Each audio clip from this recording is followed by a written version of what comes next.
రాజకీయాల్లో గౌరవాన్ని కాపాడే వ్యక్తిని, పార్టీని నమ్ముకున్న వ్యక్తిని మీరు ఎన్నుకున్నారు. ఈరోజు మనందరం కూడా గుర్తుపెట్టుకోవాల్సింది, ఇక్కడికి వచ్చినప్పుడు అవతల పార్టీ వాళ్ళు కూడా మనం ఎగతాళి చేయాల్సిన అవసరం లేదు.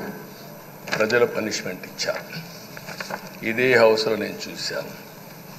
23 సీట్లు మాకు వచ్చాయి. నేను బాధపడ్డాము. కానీ ప్రజాస్వామ్యాన్ని గౌరవించాలనే ఉద్దేశంతో ప్రజాస్వామ్యుతంగా పనిచేశాము. 23వ తారీఖు ఎన్నికల రిజల్ట్స్ వస్తే దాన్ని వక్రీకరించి 23వ తారీఖున దేవుడు రాసిన స్క్రిప్ట్ ఇది, మీకు 23 సీట్లు వచ్చాయని మాట్లాడారు. ఇప్పుడు నేను అడుగుతున్నా, కూటమికి 164 సీట్లు వచ్చాయి. 1, 6, 4 కూడుకుంటే 11 వస్తుంది.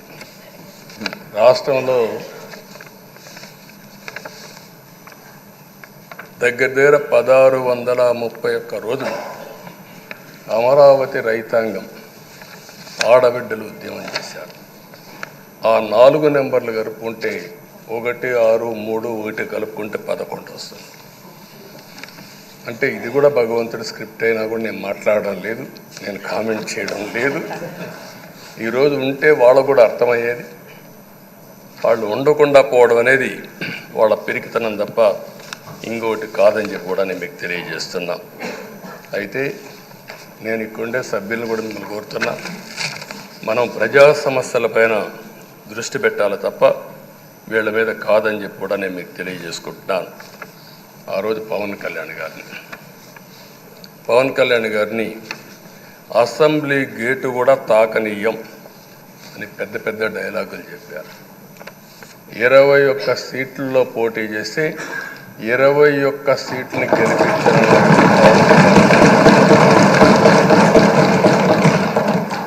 వైనాట్ 175 అని చెప్పి 11 కూడా తెచ్చుకోలేని నాయకత్వం. అంటే ఏ విధంగా మాట్లాడారు అనేదానికి ఇది ఒక ఉదాహరణ. ఆ రోజు పవన్ కళ్యాణ్ గారు చాలాసార్లు, నేను కూడా అన్నాను, బయట చాలామంది అభినందించారు. ఎక్కడ తగ్గాలో తగ్గడం, ఎక్కడ గెలవాలనో గెలవడం నేర్చిన వ్యక్తి పవన్ కళ్యాణ్ గారు. దానికి ఈరోజు మనందరం కూడా గుర్తుపెట్టుకోవాల్సింది, రాజకీయాల్లో సుదీర్ఘమైన రాజకీయాలు ఉన్నాం. మొత్తం కలిసి 16వ సభ. మీ అందరికంటే సీనియర్ మోస్ట్ నేను. 8 + 1 9వసారి, అంటే 16 సభల్లో 16వ సభ 9 సభల్లో ఉన్నాను. అంటే అన్ని సభలను చూశాను. నా జీవితంలో ఎప్పుడూ చూడని సభ మొన్న జరిగిన సభ, 15వ శాసనసభ. కానీ ఇప్పుడు నేను కోరుకునేది మీ దగ్గర నుంచి, అది ఒక చెడు సభ కింద, ఒక కౌరవ సభ కింద మనం భావించాం. కానీ అత్యున్నతమైన సభగా 16వ శాసనసభని నిర్వహించే బాధ్యత మనందరిపైన ఉంది. గౌరవప్రదంగా నిర్వహించాలి. అదే సమయంలో ఇక్కడుండే ప్రతిపక్షాన్ని దృష్టిలో పెట్టుకొని కాదు, 24 గంటలు మనం ప్రజలతో ఉండాలి. ప్రజాప్రభుత్వంగా ప్రజలకు జవాబుదారితనంగా ఉండాల్సిందిగా నేను మిమ్మల్ని అందరినీ కోరుకుంటున్నా. ఈరోజు మనందరికీ అధికారం ఇవ్వడం కాదు, అతి ముఖ్యమైన బాధ్యత ఇచ్చారు. ఈ రాష్ట్రాన్ని మళ్ళీ ఘాటున పెట్టమని మనతో మాట్లాడారు, మనకు చెప్పారు. ఎప్పుడు కూడా నేను ఒకటే భావిస్తాను, ప్రజా జీవితాలను మార్చే శక్తి ప్రభుత్వ విధానాలకు ఉంటుంది. ఆ ప్రభుత్వ విధానాలకు రూపకల్పన చేసే సభ ఈ చట్టసభ. ఈ విషయం ప్రతి ఒక్కరూ గుర్తుపెట్టుకోవాల్సిన అవసరం ఉంది. ఈరోజు మనం చేసే పని ఈరోజు ప్రజల భవిష్యత్తే కాకుండా భావితరాల భవిష్యత్తు కూడా నిర్ణయిస్తుంది. ఈరోజు భారతదేశం 91లో ఆర్థిక సంస్కరణలు వచ్చాయి. ఒక తెలుగు బిడ్డ పివి నరసింహరావు గారు ఆర్థిక సంస్కరణలు ప్రవేశపెట్టారు. ఈరోజు భారతదేశం ముందు చాలా వరకు అభివృద్ధి అయ్యే పరిస్థితి వచ్చింది.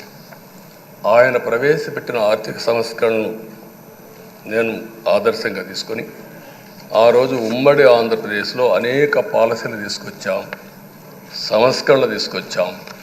ఐటీ, విద్య, పాలనా రంగం, ఇన్ఫ్రాస్ట్రక్చర్ ఇవన్నీ మనం తీసుకొచ్చాం. ఎన్నో డికేడ్స్ కాదు, 25 సంవత్సరాల్లో దాని యొక్క ప్రభావం మనం అందరి ముందు కనపడుస్తుంది. ఈరోజు హైదరాబాద్ నగరం వన్ ఆఫ్ ది బెస్ట్ సిటీగా ఉందంటే 25 ఏళ్లకు మనకు తీసుకున్న నిర్ణయాలే కారణం.